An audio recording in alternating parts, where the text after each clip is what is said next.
Hi Leo, welcome to your January 2023 reading. This will be a general reading for Sun, Moon, and Ascendant sign for you guys, for Leo. Happy New Year if you're watching this in January, although it will be up on December the 1st. Let's move the camera back a little bit. Bottom of the reading, bottom of the deck, 10 of Cups, happy, healthy family in all manner of speaking. A 10, so it is an end. Not really surprised to see that for a January reading. Full disclosure, I'm reading this in October. You guys know how this works. I read 2 months ahead, and then they go up the month before the month I'm reading for. So as we wind down 2022 into 2023, that'll be this part of the reading. Let's see how things wind down and what the next year will open up like. Center of the reading, we have Knight of Pentacles. Before I forget, I am using the tin deck. This is the Morgan Greer deck. It's the tin one. Knight of Pentacles, steady wins the race. A card of all the knights are the adventurers, and you guys know that I like, well, if you are a new gardener, I like to read all of the court cards. So the kings, the knights, the pages, the queens as aces. So a new start in stability, a new adventure in stability. I know that sounds a bit of a oxymoron, but it's not. That energy is crossed with the moon. The due diligence card, that's how I like to read that, can represent Pisces, although you can read it as all of the water signs. Knowing that things look a little bit murky in the nighttime, a little murkier in the nighttime.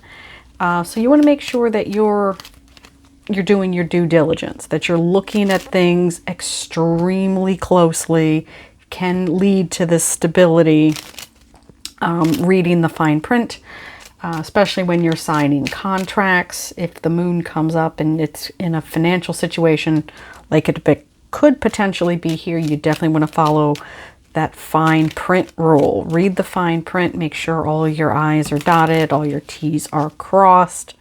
Make sure you understand the situation and the scenario. Bottom of the reading, we have 4 of Wands. That is beautiful energy. And it is a celebration. As we're coming out of the holiday season, that's beautiful. Immediate past, we have King of Rods, new passion projects, and new starts.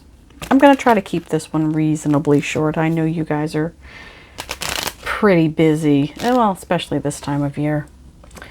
Top of the reading, we have the 7 of Wands, taking the high ground, being defensive, being aware and alert of what is going on in your surroundings, but really taking the time to look at a situation and figure out where, especially since it's at the top of the reading and it's a minor arcana,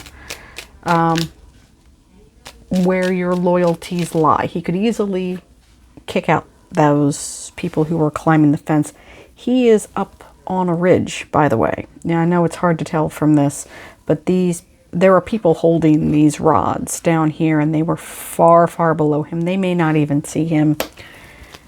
So you just want to make sure that you're being fair, that you're taking that, like I say, the high road.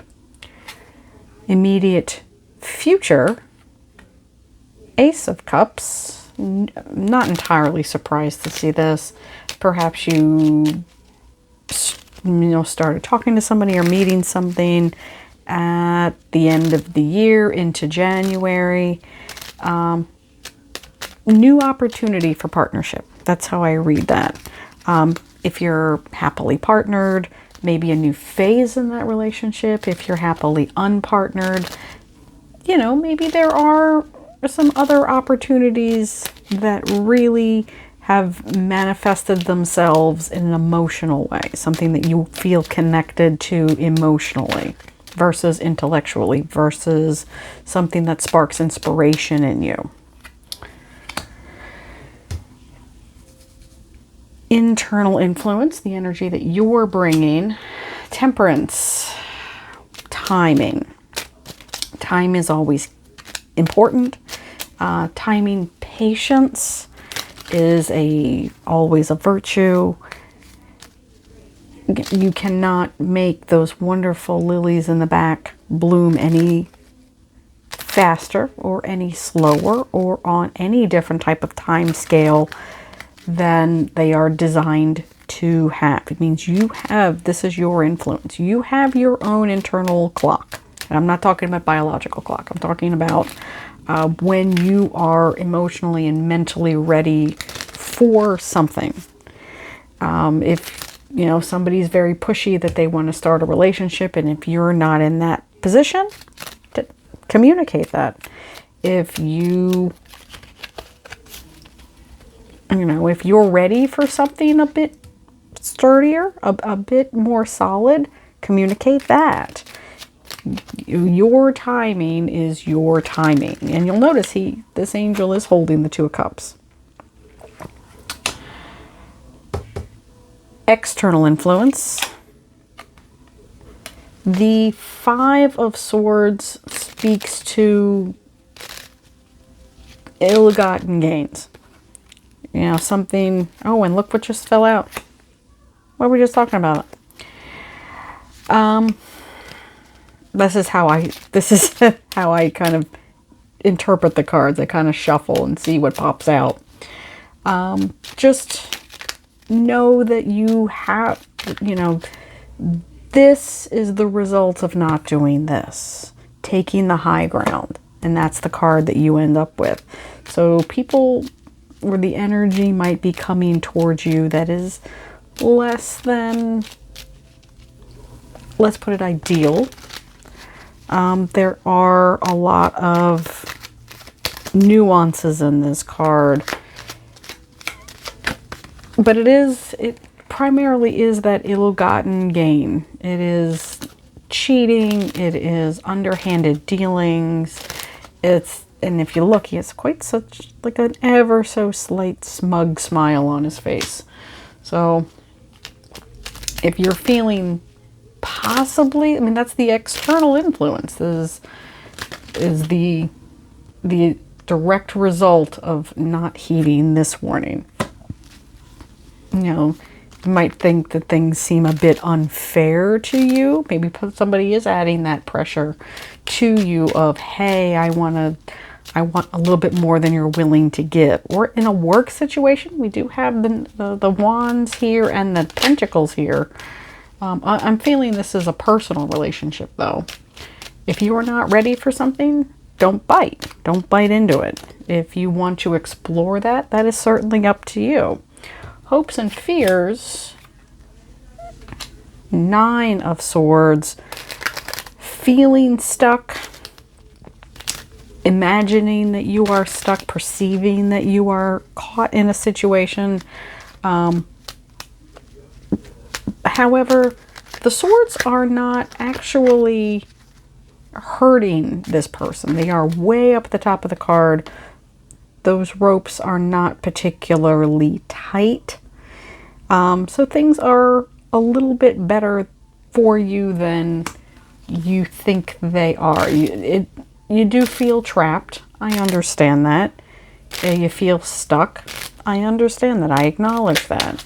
But they're not as terribly dire as you think they are.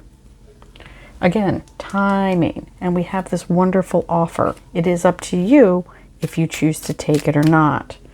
Overall outcome, Knight of Rods. An an inspiration. Let's put it that way. And a feeling of being inspired, of taking on something new. We have a salamander there on his glove. And it is a...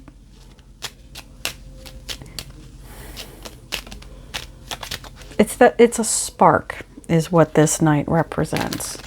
So I see opportunity. I see a lot of opportunity. But if you're not ready for it, if you've been kind of burned in the past, you need a few more times around, take what you need, but, also trust in yourself. You've come a long way. You have come a long, long way. Just make sure you know what you're getting into. Make sure you're looking at those details. I will leave it there. I've taken up enough of your time. Have a wonderful month. Bye, Leo.